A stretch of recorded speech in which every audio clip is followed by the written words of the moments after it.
dos pilares importantísimos para nosotros como personas, tener una dignidad mínima, es el empleo y es la vivienda. Y si es compleja la vivienda, acceder a una vivienda para cualquiera hoy en España, imagínate si eres una persona que pues es un inmigrante. O sea, para mí una ciudad debe ser un lugar y un espacio en el que tú seas capaz de vivir lo más cerca posible del lugar donde trabajas, del lugar donde estudias, y que sea lo más sostenible posible. El problema es que hoy las ciudades no son muy sostenibles.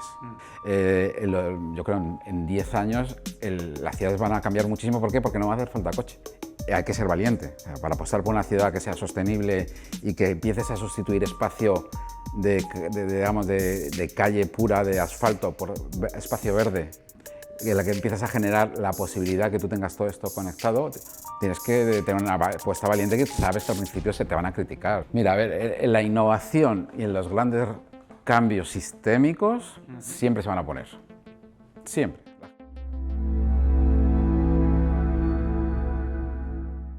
Buenos días, Raúl, y gracias por venir a visitarnos.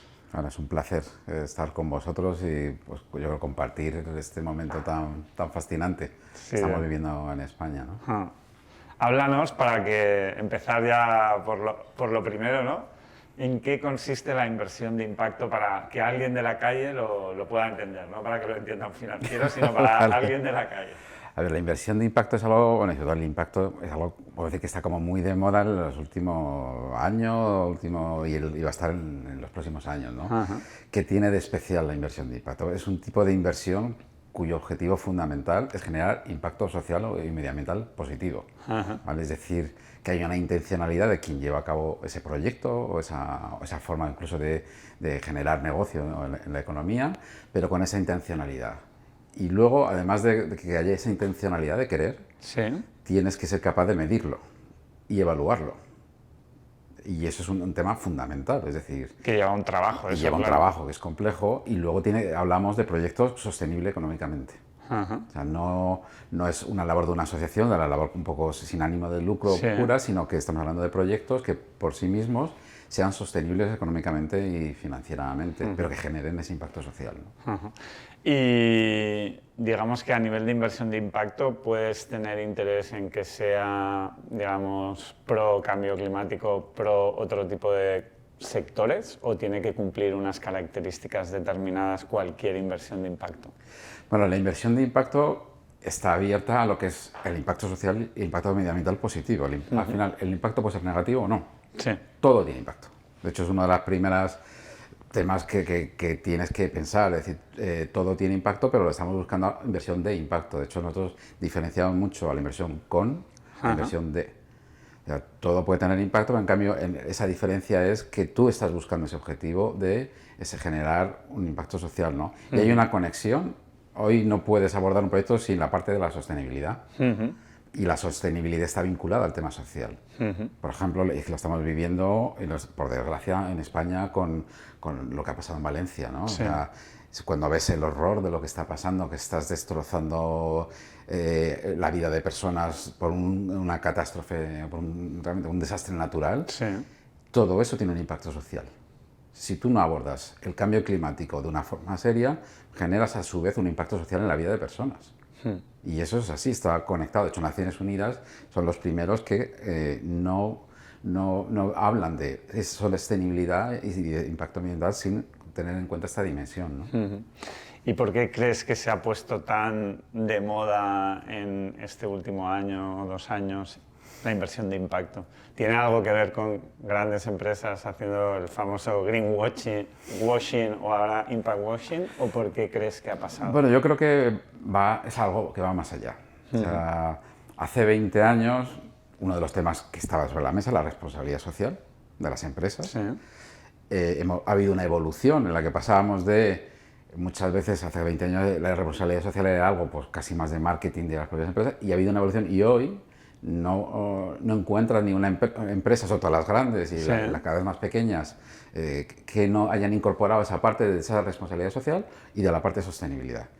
Y el impacto enfocado sobre toda la parte social es algo que a nivel internacional está habiendo un movimiento, por decirlo de alguna forma, está habiendo un cambio de conciencia y del propósito de muchas empresas y de fondos al que dicen, mira, la parte social y ese impacto tenemos que empezar a medirlo, ¿no? En concreto, digamos, la inversión de impacto surge entre Estados Unidos y Reino Unido y sobre todo en Reino Unido, cuando en el año 2000 lo que hacen es plantear la primera iniciativa de un Social Impact Fund, que fue el principio, ¿no? Y Reino Unido es una referencia a nivel mundial. Y Estados Unidos, con la filantropía, incorporó ese propósito, ese objetivo de buscar un impacto social, además de una rentabilidad económica.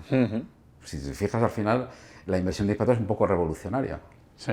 Porque lo que haces tú como empresa, tú como entidad, no solo debes mirar el impacto económico que genera y una rentabilidad económica. Tienes que tener una mirada en la sostenibilidad, que está muy incorporada, pero también en la parte de impacto social, es decir, a quién estás impactando con lo que haces, y por otro lado, no solo es el impacto negativo, sino al contrario, ver si yo puedo, con mi actividad, generar un impacto social en las personas. Y a veces a lo mejor es algo tan sencillo como yo estoy desarrollando una aplicación de móvil y de repente hago una aplicación que no es accesible.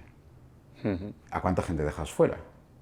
En ese caso, por ejemplo, que es un ejemplo que se ve sencillo, que parece complicado, en España tenemos aproximadamente un 10% de la población que tiene algún tipo de discapacidad. Y de este 10% tenemos 1 millón de personas que tienen algún tipo de discapacidad visual. Entonces, si yo desarrollo una aplicación, por ejemplo, que no es accesible, estoy dejando mucha gente fuera. Claro. O para gente mayor, ¿no? Entonces, eso es clave, ¿no? Y a nivel europeo hay también una apuesta fuerte por la inversión de impacto a nivel, no sé, fondos europeos, a nivel de lo que se está promoviendo. A nivel mundial, lo que serían los activos de impacto, más o menos estamos hablando como 1,3 billones de los europeos, ¿no? ¿Vale? Parece mucho, pero no es mucho. En Europa tenemos, en Reino Unido, que digo que es uno de los países de referencia, estamos hablando que son como unos 12.000 millones de euros. Francia tiene un poquito menos y España hoy estamos empezando a despuntar, ¿vale? Algo tienen en común los países que están marcando la referencia y es que ha habido una iniciativa pública en un momento determinado que ha hecho una apuesta fuerte. En Reino Unido, por ejemplo, lo que hicieron fue lo que llaman ellos las dormant accounts, es decir, las cuentas que tienen fondos bueno, una persona fallece, tiene una cuenta corriente y nadie la reclama. Entonces, y empezaron a coger todos los fondos de esas cuentas dormidas para impacto social. En Francia, después de bastantes años, porque llevan 34 años, llevan ya una trayectoria, lo que hicieron es fue casi regulatorio, lo que ellos crean es un instrumento que lo llaman el 90-10, en el que los fondos de pensiones enfocados en empleo tenían que invertir un 10% en proyectos de impacto social. O sea, eso es clave, es decir, facilitarlo, y eso es el punto de partida que tenemos en España. En España lo que hemos hecho, el Fondo de Impacto Social, es una referencia, pero más allá de tener un instrumento a servicio de generar ese impacto social positivo, en junio de este año y en julio creamos el marco regulatorio de la inversión de impacto. Y eso es súper importante. ¿Por qué? Porque por primera vez se define qué es la inversión de impacto. Habla de esa intencionalidad. ¿Qué requisitos tienes que cumplir? Y sobre todo lo que es, ¿qué consideramos inversión de impacto? Porque si no, para ese impact washing o greenwashing de que estamos hablando, para que no... puedes tener mucho que parece, pero no lo es. Entonces, la diferencia es, por ejemplo, nosotros cuando vemos operaciones, un elemento importante que vemos en la fase 0 es cómo demuestra su intencionalidad de generar ese cambio. Y hay herramientas y metodologías que nos ayudan a ver que eso es posible, qué retos sociales quieres abordar, ¿no? Entonces, digo, en Europa estamos en ese punto de crecimiento, yo creo que va a crecer de forma exponencial. Porque cada euro que gestiona, en este caso a nivel público, que nosotros pongamos en la economía de impacto, y hablo de economía de impacto porque hablamos de financiación de proyectos como de inversión, es decir, tomar una participación en capital. ¿Vale? En capital o en deuda, ¿no? Exactamente. Entonces, cada euro que nosotros generemos es un objetivo, es tener un efecto catalítico, es decir, que cada euro que generamos haya 2 de otros agentes que hoy a lo mejor no están financiando operaciones de impacto, ¿no? Y eso también es súper importante. En Reino Unido consiguieron cada euro, cada libra que movilizaban la economía de impacto, generaron 2 adicionales. O 3 en algunos casos. Entonces, imagínate si conseguimos que los 400 millones sean Sí, 1.200 Ajá. o 1.000, ¿no? Buenas, hacemos una mini pausa para agradecerte tu apoyo. Para nosotros es muy importante que si te gusta lo que hacemos te suscribas a nuestro canal de YouTube para que podamos seguir creando vídeos. Muchas gracias y seguimos con la entrevista.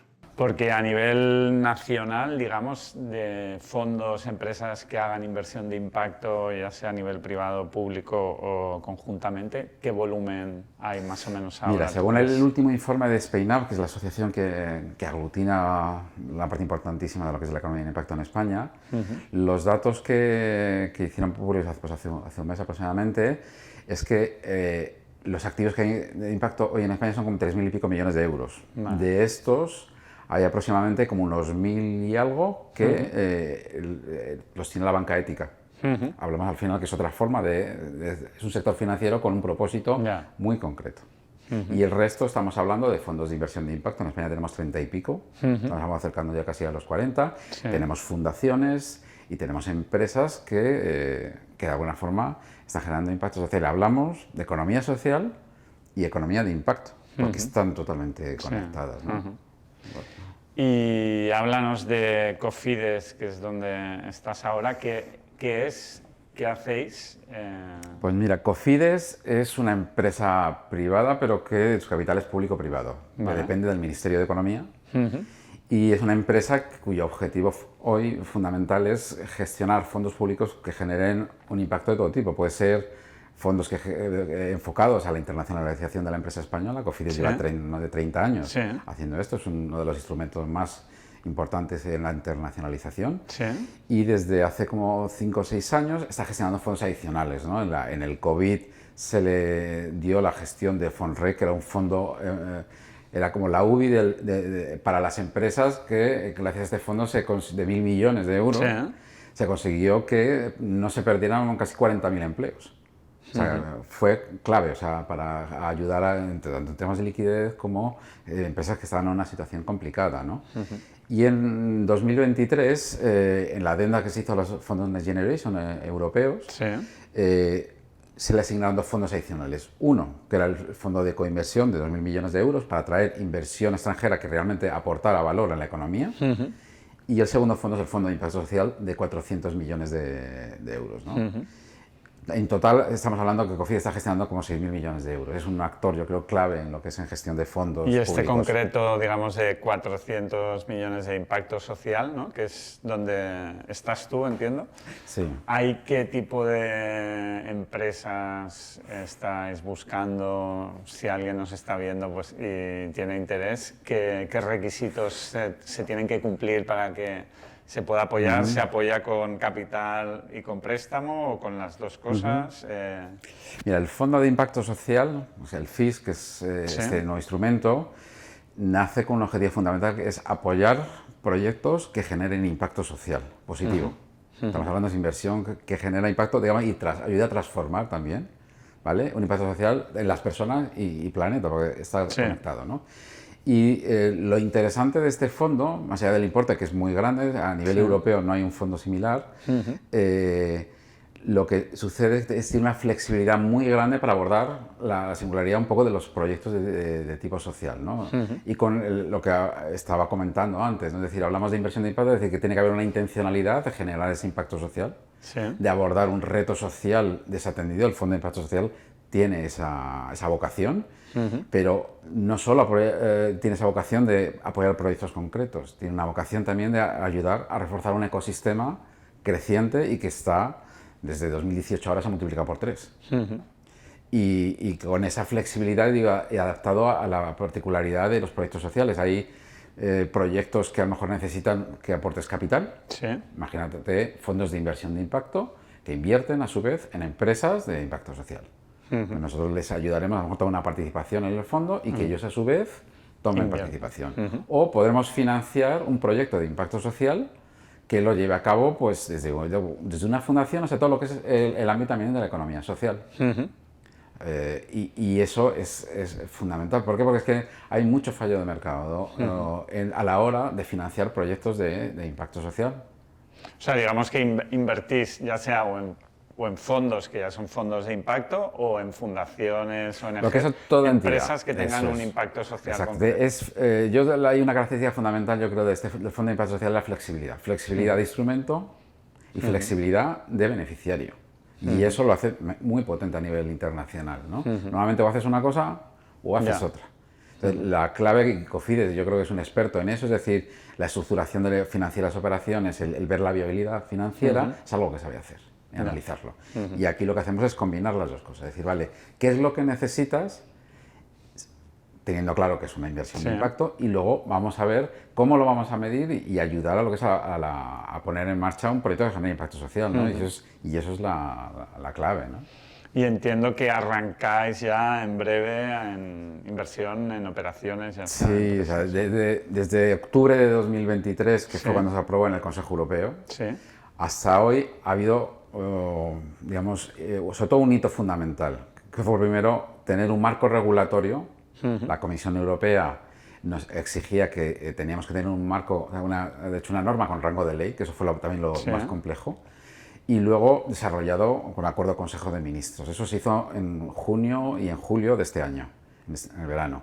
Y eso es el punto fundamental. Y luego lo que nos queda son flecos yo creo bastante sencillos comparado con lo anterior. Esperamos que en noviembre tengamos cerrado. ¿Qué es lo que nos faltaba? Para aprobar operaciones, Cofidis es quien estructura e identifica este tipo de operaciones. Se presentan a un panel de expertos independientes que de alguna forma dan una visión externa que pueda mejorarlo. Hablamos de 5 personas de ámbitos muy diferentes y que no tienen nada que ver con Cofidis. Y una vez que tenemos una valoración positiva y constructiva de lo que se está haciendo, hay una comisión técnica interministerial en la que tienes entidades públicas que están vinculadas con el ámbito social. Pues desde el Ministerio de Inclusión y Seguridad Social, porque el FIS, aunque nosotros somos del Ministerio de Economía, el Fondo de Impacto Social como tal está bajo el paraguas de la Secretaría General de Inclusión, que es el Ministerio de Inclusión Social, Migraciones. ¿Vale? Y luego también hay el Ministerio de Trabajo y Economía Social, es decir, que la operación cuando llega tiene de alguna forma el visto bueno de personas expertas en este ámbito y luego entidades públicas que a su vez tocan el ámbito social.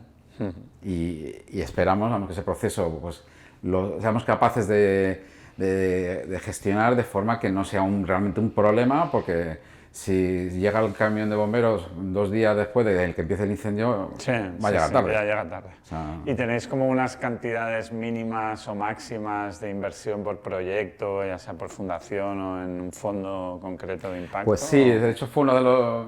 En este año hemos tenido reuniones con más de 200 entidades de todo tipo. Porque teníamos, como digo yo, teníamos la música aprobada, pero faltaba la letra. Entonces, para poder decir cuál es el tamaño promedio de operación, cuál es el máximo, lo que hicimos es ese trabajo de reuniones con entidades de todo tipo y la estructuración que decidimos es que el mínimo de las operaciones es de 300.000 euros y el máximo, si son fondos, son 50 millones de euros, si no, son 40 millones de euros. Hay que pensar también un tema importante para nosotros. El 30 de agosto de 2026, como Fondo Next Generation, tenemos que tener comprometido este fondo. Y eso es poco tiempo. Sí, tenéis que... Entonces, ¿nos gustaría ir digamos, a tamaño más pequeño? Sí, pero igual en esta primera fase, sobre todo, aunque este fondo no tiene vocación de continuidad, no termina en agosto de 2026, sino que seguirá todo lo que se genere de la financiación, luego un fondo de revolving, vuelve, y creo que si hacemos las cosas bien, en el presupuesto general del Estado de 2027-2028 tendremos fondos adicionales. ¿Por qué? Porque yo espero que demostremos que 1 euro en inversión de impacto es capaz de generar no solo retorno económico, sino a su vez generar un retorno social que también lo puedes valorar económicamente. Y eso es súper complicado. O sea, me encantaría demostrarle a la ministra de Hacienda y decir, mira, ministra, España en esta apuesta hemos generado todo este valor. Y tienes que seguir apostando con presupuesto público porque estás aportando no solo a la economía, sino también un impacto social en personas que al final reduce gasto público, incluso, ¿no? Y a nivel de grandes empresas, las grandes empresas, ya sea españolas o europeas, ¿crees que necesitan de educación o presión también en que mejoren su negocio dentro de lo que es impacto social positivo? O sea, podría haber un trabajo casi de alguien que se dedicara a hacer de consultor de grandes empresas para intentar que el negocio que sea que hagan, ya sea textil, ya sea de banco, ya sea de lo que sea, se evolucione hacia un impacto social más positivo? Yo creo que sí, es obvio. O sea, si en España tenemos más de 3 millones de empresas, el 90% es pyme, luego tenemos todo ese porcentaje restante que es gran empresa, que está generando un efecto tractor. En la sostenibilidad, digamos, yo creo que lo ves en el IBEX 35, por ejemplo. No hay una sola empresa que no tenga la palabra sostenibilidad en su web y en sus políticas, en su estrategia. Claro, el tema es que no sea solo la palabra, sino que realmente el negocio nos falta ese incorporar la parte social. O sea, porque al final es como antes, la parte, digamos, más medioambiental hace pues, 20 años, vino casi por un tema regulatorio. Pero el gran cambio es que yo me lo crea y lo incorporo al propósito. Es decir, intento que lo que haga genere impacto social positivo, que valora, y grandes empresas que están empezando a hacer ese trabajo. Y eso es, claro, es también es un factor también tractor, porque son conscientes de que no solo genera un impacto medioambiental que sea positivo, ya no negativo, ¿vale? Sino que, si yo, por ejemplo, la mayor parte de las grandes empresas de nuestro país, el 70% el negocio principal viene del exterior. Es decir, que tengan en cuenta que cuando yo hago una inversión en Colombia, una inversión en cualquier otro país, tengo que considerarlo como una parte, no como responsabilidad social, ojo, que eso es importante, sino esto es un punto más allá.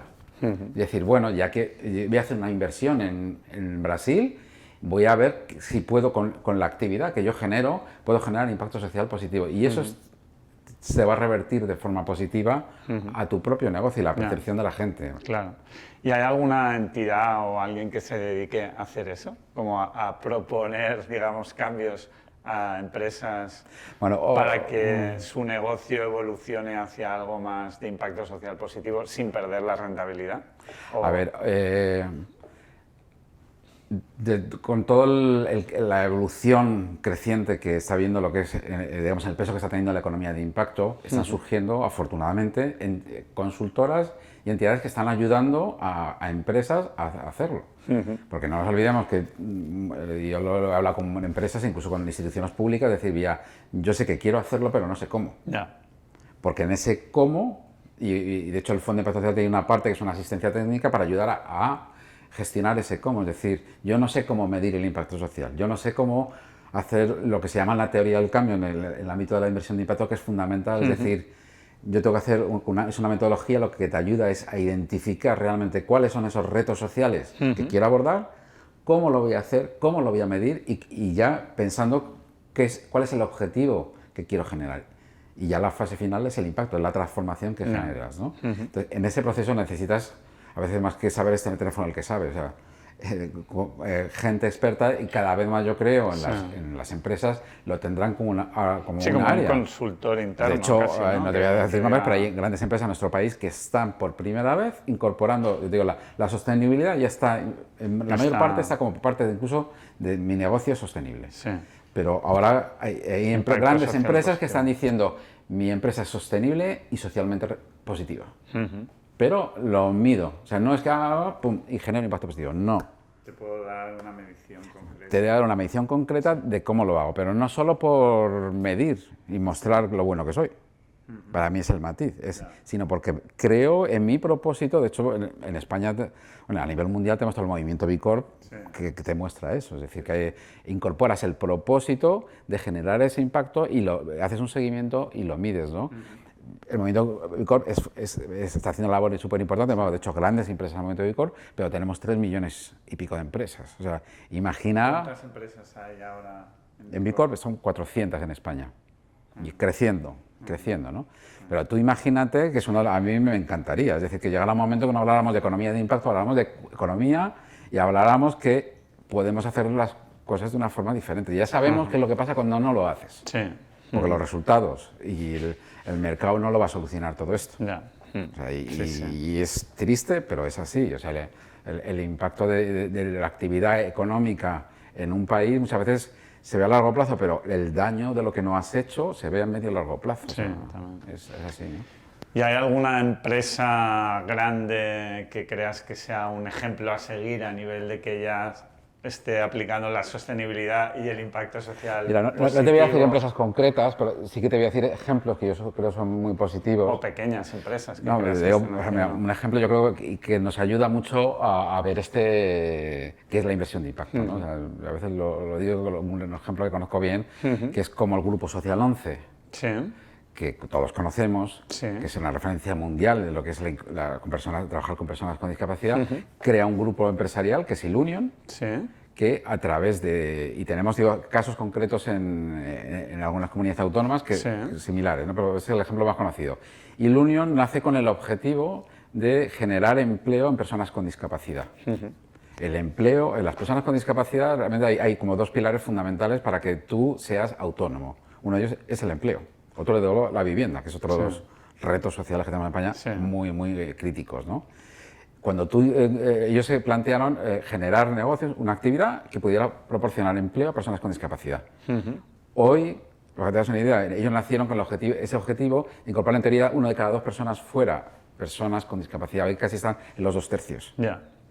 ¿Y cómo lo hacen? A través pues, de hoteles, tienen 30 hoteles hoy, tienes lavanderías industriales, han creado una área de servicios y lo que están demostrando, y que es una referencia mundial, por eso también yo creo que es positivo hablar de ello, de un ejemplo positivo, Es que se pueden facturar 1.000 y pico millones de euros, que es lo que está facturando, y a su vez generar un impacto social. Y ese impacto social, te digo, tú cuando vas a un hotel de Ilunion o hoteles que tienen esta misma filosofía, tú no te das cuenta de si es una persona con discapacidad o quien te está atendiendo. O sea, es un nivel súper bueno, de hecho son estándares de competitividad, o sea, pero con ese objetivo y también para ver ese intangible que genera, ¿no? Cuando una persona a lo mejor con discapacidad empieza a trabajar, hagamos una idea, el desempleo en personas con discapacidad va a estar en torno al 40% o más en algunas discapacidades. Imagínate que empiezas a trabajar. O sea, yo he oído casos de gente que ya tenía 40 años y no había trabajado en su vida. Y gente que podría más o menos tener una capacidad para hacerlo, ¿vale?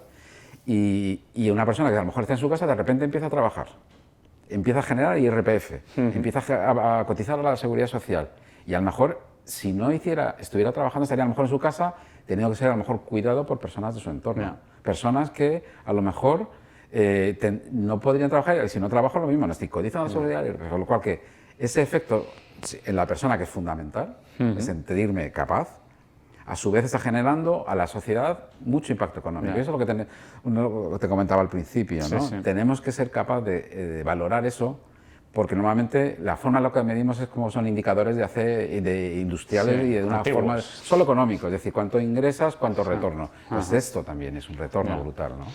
A nivel, por ejemplo, de lo que sería, imagínate, empresas del sector textil o alimenticio, porque los hoteles es como un servicio y esto es fabricación ya sea de comida que implica todo un tema de terreno, regadío, tal, o textil, pues de donde compras las materias y tal. ¿Cómo debería de operar? No sé si hay algún ejemplo de alguna empresa como Once que conozcas o cómo debería de ser para que realmente funcione bien a nivel lo que es alimenticio o textil, que es fabricación de productos. A ver, al final yo creo que en todos los sectores puedes encontrar otra forma de hacer las cosas. Otra cosa es que seas capaz de hacerlo. En el sector textil, por ejemplo, hay un ejemplo que es Modarre, que lo mismo tiene un modelo de economía circular, que lo mismo te facilita todo lo que es la reutilización de ropa, el reciclaje de la ropa. Es de una empresa que se dedica al reciclaje de ropa, ¿no? Es economía circular pura, ¿no? Como eso hay algunos otros ejemplos en España, ¿no? Es decir, ante un reto, o sea, la inversión de impacto realmente lo que hace es, ante un reto social, busco una solución que a su vez puede ser negocio. Y eso es como... O sea, no implica que yo tenga una área que no, forma parte de mi propia ADN como empresa. Y ese es el cambio cultural, ¿vale? Tenemos unas que son específicas y lo tienes desde el ámbito de la tecnología.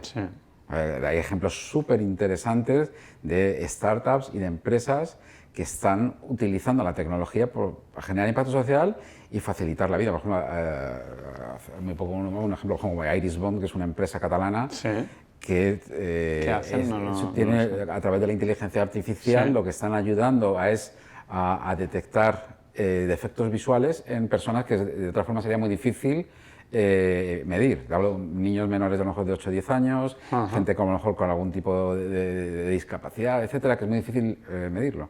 En los niños menores de 10 años, si tú no eres capaz de identificar un defecto visual y no lo corriges, puedes generar un defecto visual cuando eres mucho mayor, que podría haber sido, o si hubieras identificado pronto, se hubiera podido solucionar. Otro ejemplo, por ejemplo, súper interesante es el de Change Dyslexia, que lo puso en marcha Luz Rello, que es una científica fascinante.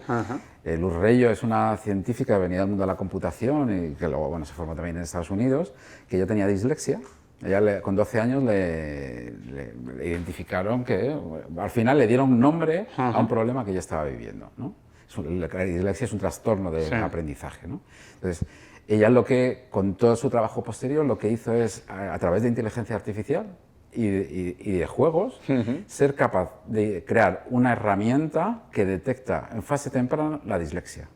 A través de juegos, ellos tienen como casi 40.000 juegos conectados, con juegos con un iPad, de una forma relativamente fácil, es capaz de predecir y de identificar que tú tienes dislexia. Y eso, imagínate, para padres, para las propias personas que he identificado. Y esto ya han hecho este trabajo con más de 400.000 personas. Y fíjate, el tema de impacto, ¿dónde viene? Luz, que además fue premio Princesa de Girona, decidió en un momento dado que esto podía haberlo vendido a una gran empresa tecnológica, porque esto al final es algo positivo. Pues Luz, que además te la conozco, es una persona espectacular, decidió no hacerlo. Dijo, voy a intentar poner a disposición de la gente una herramienta como esta.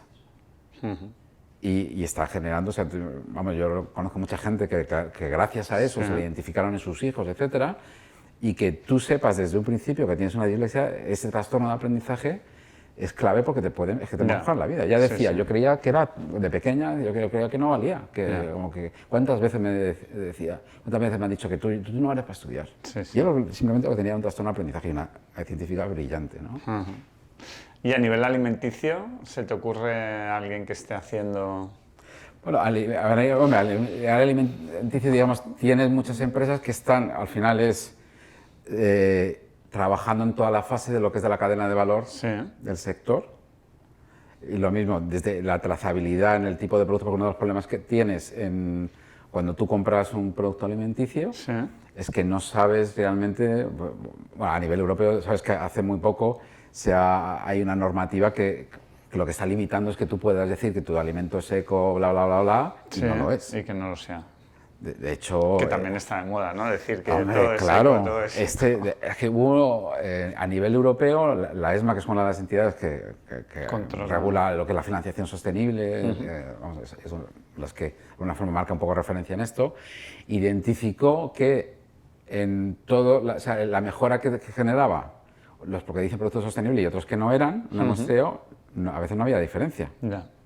O sea, ¿por qué? Porque había muchos que decían que el producto eco, etcétera, etcétera, realmente no era tanto. Porque al final es una herramienta de marketing, ¿no? Entonces, la regulación en esto a veces te ayuda de alguna forma a evitar todo esto. Y hay bastantes ejemplos que están trabajando tanto todo el proceso, por ejemplo, el desecho alimenticio. Es uno de los temas que se está trabajando mucho. Hay algunas iniciativas como puede ser Cometa, puede ser Tu Debut, que lo que están ayudando, por ejemplo, en el caso de Cometa, lo que están ayudando a las entidades sociales a dar alimentos a gente que realmente tiene un problema digamos, gente que necesita ayuda social y que les tiene que dar ayuda de comida. En vez de generar estas colas del hambre, que es algo, yo creo, con la dignidad de las personas a veces pues es dañino. Ellos lo que generan es un sistema, con una plataforma, lo que facilitan a las asociaciones, a ONGs,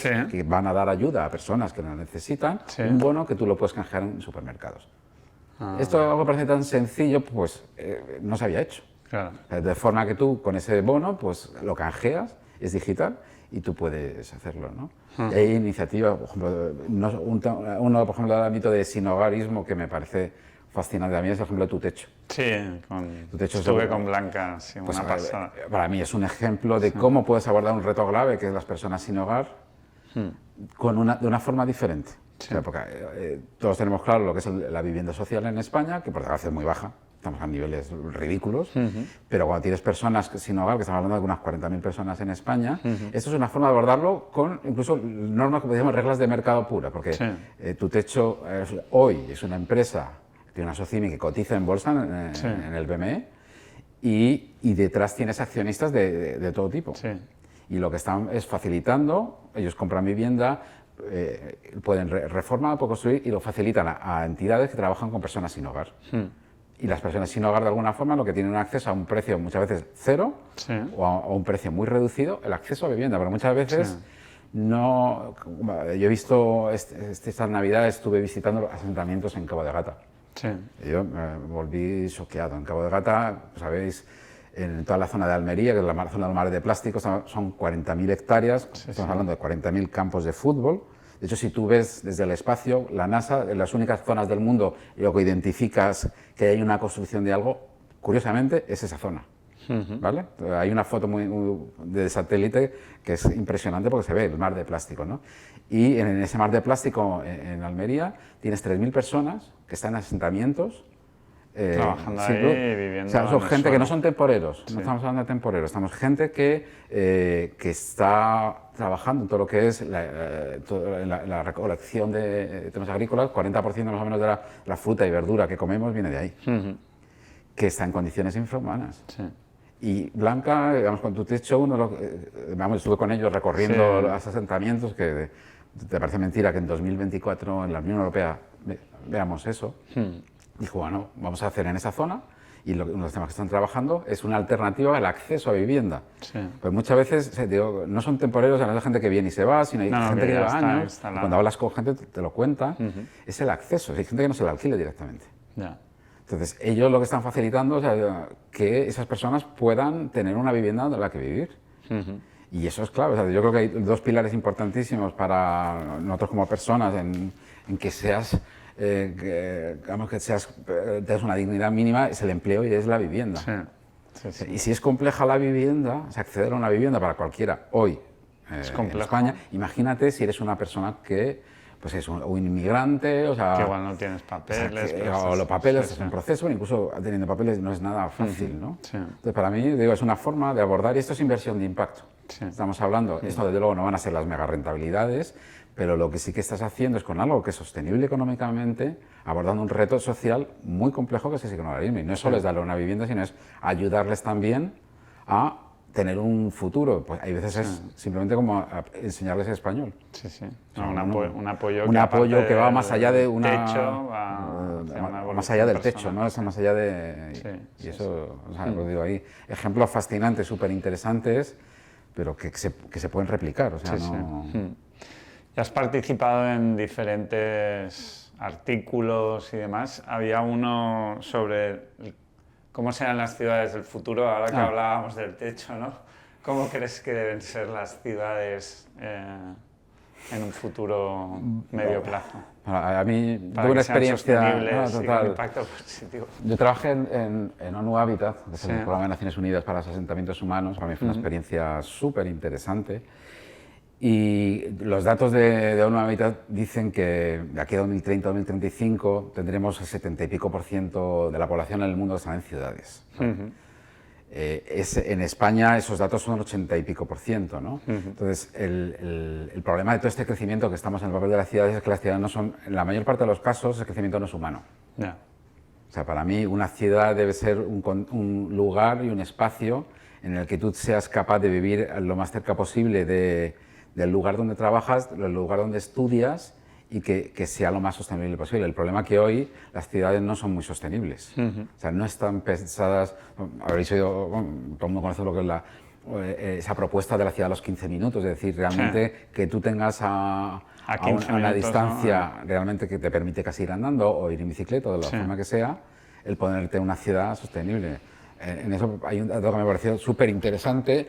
La ciudad de Europa que tiene el mayor número de carriles bici, yo creo que si preguntas a cualquiera, pues te podrían decir, o país que tenga mayor número de carriles bici, pues probablemente digas Holanda, etc. Pues es Finlandia. Ámsterdam parece de moda. Pues es Finlandia. Y Finlandia precisamente no tiene un clima como para tener, pues es Finlandia, que tiene el mayor número de kilómetros por habitante, ¿no? A eso me refiero, que cuando hablamos de ciudades en las que vives y ciudad sostenible, estas tienes que plantear, por ejemplo, la movilidad, que es uno de los temas fundamentales en las ciudades, para ponerlo fácil. Y no es sustituir el coche de combustión por un coche eléctrico. No es solo eso.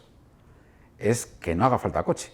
Sí. O sea, hay iniciativas, por ejemplo, y de hecho, yo creo en 10 años las ciudades van a cambiar muchísimo. ¿Por qué? Porque no va a hacer falta coche. En España, hay un dato también súper interesante, los menores de 25 años se sacan un 50% menos el carnet de conducir. Y eso ya te da una señal de que la gente más joven piensa en el coche de forma diferente a nosotros, que en un momento dado nos sacamos el carnet con 18 y 19 años. No. La ciudad va a cambiar y la ciudad tiene que ser sostenible y vivible, que hoy no lo es, porque te das cuenta que la ciudad, la mayor parte, no está pensada para las personas. Está pensada para personas que se mueven a hacer cosas. Hay que ser valiente, o sea, para apostar por una ciudad que sea sostenible y que empieces a sustituir espacio de calle pura, de asfalto, por espacio verde, en la que empiezas a generar la posibilidad que tú tengas todo esto conectado. Tienes que tener una apuesta valiente, que sabes que al principio se te van a criticar, ¿no? Claro, bueno, el tema es luego, ¿no? el tema político, que siempre es más cortoplacista que el poder generar esto que dices, que igual es a largo plazo. Entonces, a ver quién se atreve a proponer esto si sabe que le van a llover. Mira, a ver, en la innovación y en los grandes cambios sistémicos siempre se van a poner. Siempre. La gente normal, nosotros no queremos que nos cambie la... Claro, yo estoy bien como estoy, ¿no? Ya está, pero yo creo que ahí está el reto a nivel también de las personas que tienen la capacidad de tomar decisiones. En París, por ejemplo, hicieron una apuesta muy fuerte en ese sentido. Es decir, si quieres generar ese cambio de movilidad, por ejemplo, en la zona de creación de espacios verdes. O sea, en un contexto, por ejemplo, que tenemos en España, que la temperatura en las ciudades cada vez es más alta por el asfalto, las zonas verdes pueden bajar incluso 4 grados de temperatura en espacios urbanos. Entonces, pues te digo, eso es una apuesta que tienes que tener. Y eso, de hecho, cuando tú ves las ciudades desde el cielo, en España, en muchos países, lo ves lo que es verde y lo que no es verde, ¿no? Se debería de promover más también la salida de las ciudades hacia pueblos que están, lo que ahora la España vacía, por ejemplo, sobre todo en trabajos que igual no requieren la asistencia física a un espacio, porque eso, ahora hay muchísimos pueblos en España que seguramente tienen muchas más que 40.000 viviendas. Ya me dijo Blanca que también estaban mirando ahora en sitios donde había pueblos que igual tenían 100 casas vacías, pues de mirar si se podía generar ahí economía e industria, ¿no? Porque hay... A ver, ¿qué es lo que nos hace tomar la decisión de dónde vivir, ¿no? Hay veces que yo he nacido aquí y aquí es donde quiero quedarme, ¿no? Pero que lo que genera el contexto y el entorno sostenible, una de esas llaves del lugar donde vivir, es primero tienes que generar razones para quedarte. O sea, cuando estamos hablando que en España tienes un 80% de personas que viven en ciudades, muchas veces la gente no se va de tu lugar por las buenas, porque muchas veces vives mejor en tu pueblo, la calidad que tienes es muchísimo mayor, pero no tienes una alternativa para poder trabajar y tener servicios y educación, ¿no? Entonces yo creo que es clave ese repensar el modelo de donde vivimos, más allá de las ciudades, de generar el espacio rural con una visión más del siglo XXI. Es decir, de generar un contexto en el que tú puedas, pues algo tan sencillo, por ejemplo, tener internet de una calidad 5G en todos sitios. Algo que parece sencillo, pues afortunadamente en España tenemos, en ese sentido, tenemos el mayor grado de conectividad de toda Europa, a nivel 4 y 5G, ¿no? Pero tienes que facilitar el que tú tengas servicios, y no a lo mejor de la forma tradicional. O sea, gracias a la transformación digital, el uso de plataformas que te pueden facilitar. Yo creo que tienes que generar el espacio y la facilidad para que tú puedas vivir donde quieras vivir y donde tengas una calidad de vida alta, ¿no? En España, por ejemplo, en el ámbito agrícola y el ganadero, o sea, estamos teniendo un problema fundamental, que es no hay renovación de las personas que trabajan en ese ámbito. Por ejemplo, como trabajo como está haciendo Capsa Food en Asturias, que es espectacular, está facilitando esa renovación, y eso tienes que generar. En el impacto social, por ejemplo, es uno de los temas que también puedes abordar, es decir, generar modelos de generación de tu propio negocio, etcétera, en zonas rurales, pero tienes que generar el espacio y el contexto y los medios para que tú puedas vivir. Hay veces que evidentemente si tienes un pueblo muy pequeñito no tienes los recursos para hacerlo, pero ahí está también fondos europeos que están jugando un papel importante y fondos a nivel nacional. Yo creo que en España se está cada vez dotando más recursos para que esto no pase, pero yo sí que creo que tenemos capaces de conectar, porque estamos hablando que tienes un porcentaje altísimo, o sea, estamos viviendo en el casi un 30% del espacio en España, el resto está vacío. Casi vacío, Sí, casas que se están cayendo, ¿no? Sí, sí. Entonces, por un lado tienes que generar, muchas veces no es que haya vivienda, sino que la vivienda que hay en los pueblos... Que tengas la educación, los servicios y que luego hay mínimos muchas como para viviendas, por motivar ejemplo, a- los problemas que tienes en zona rural es que las casas están cayendo. Ya. Porque no vive nadie. De Claro. hecho, hay algunos casos que hemos leído a veces en los medios Sí, sí. que dice, facilítame, que te facilitan la casa para que tú te quedes, porque a lo mejor la diferencia entre que vaya una familia con 2 hijos, etcétera, Sí. es que tenga colegio o no Ya. en mi ciudad, en mi pueblo, ¿no? Claro. Entonces, ¿dónde está? Al final, ojalá seamos capaces de generar... O sea, en Europa, yo creo que en la mayor parte de los países, el porcentaje de concentración de la población es mucho más... es diferente, está más homogénea, ¿no? En España lo tenemos como muy concentrado en ciudades a partir de 500.000 de habitantes, ¿no? Hacia arriba, ¿no? Igual un instrumento que hablábamos antes de la entrevista, ¿no? Es la comunicación, la ficción, para intentar motivar o a la gente a pensar que eso puede ser así, ¿no? Ahora acabas de decir esto de un pueblo que se va a quitar el colegio si no va alguien con 2 niños. Esto podía ser una peli ya. A ver, Esto podía ser una familia migrante que acaba llegando a un pueblo porque quieren salvar el pueblo solo porque tienen 2 hijos, y cómo cambia igual todo ese pueblo gracias a Bueno, eso. en España creo que tenemos ejemplos también interesantes de esto, es decir, en ese sector primario en el que necesitas mano de obra, o sea, las pensiones, si no incorporamos a población inmigrante, no se van a poder No se pagar. van a aguantar. O sea, los datos sobre el impacto de la inmigración a nivel positivo son brutales. O sea, Sí. cuando ves los datos, dices, joder, es que todo lo que estás aportando y en el futuro más. O sea, España y Europa necesitan esa población. Y los pueblos los oficios que llevan a cabo en los pueblos, la mayor parte son sector primario. Sí. Entonces tienes a mucha gente muy preparada para hacer eso de otros países, facilítaselo, ¿no? Y Sí, eso sí que genera presente y futuro, ¿no? O sea, al final lo que la gente quiere un lugar donde vivir, Sí. vivir tranquilo y tener un... Bueno, Raúl, pues muchas gracias, mucha suerte con la inversión que os toca ahora en empresas de impacto social positivo y que podáis ayudar a mucha gente. Pues eso espero. El reto es grande, no es fácil, pero yo estoy convencido de que Lo haréis, va a lo ir haréis. bien. Gracias. Gracias.